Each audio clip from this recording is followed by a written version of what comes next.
నిన్నైతే టమాటా జారు పచ్చడి super taste వచ్చిందండి. మా పిల్లలకి తెగ నచ్చింది. మళ్ళీ మళ్ళీ చేయమంటున్నారు, చేస్తాను కూడాను. అలాగే ఈరోజు మా ఇంట్లో వంటలు ఏంటో తెలుసా? చిన్న బంగాళదుంపలు తెచ్చానన్నాను కదా, ఏం చేశానో చూడండి రండి.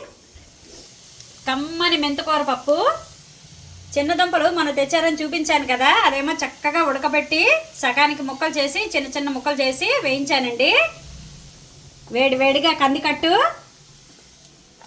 కొబ్బరికాయ, పచ్చిమిరపకాయలు వేయించి చక్కగా చిన్న చింతపిక్క వేసి శుభ్రంగా రుబ్బానండి కొబ్బరి పచ్చడి.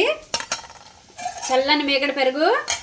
ఈరోజు శుక్రవారం కదా, అమ్మవారికి పూజ చేసి పాయసం చేశాను.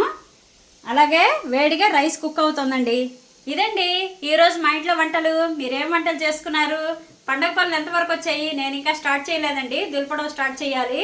ఇంకా చాలా పనులు ఉన్నాయి, ఇంకా షాపింగ్ కూడా ఉంది. నాది మా అమ్మాయిది అయింది, ఇంకా మా వారిదిను మా అబ్బాయిది ఉంది షాపింగ్. మీ షాపింగ్ ఎంతవరకు వచ్చింది? లంచ్ చేసేసారా? కామెంట్ చేయండి. అలాగే మా వంటలు ఎలా ఉన్నాయో కామెంట్ చేయండి. ఛానల్కి లైక్ చేయండి, షేర్ చేయండి, సబ్స్క్రైబ్ చేసుకోండి. ప్లీజ్ సపోర్ట్ చేయండి.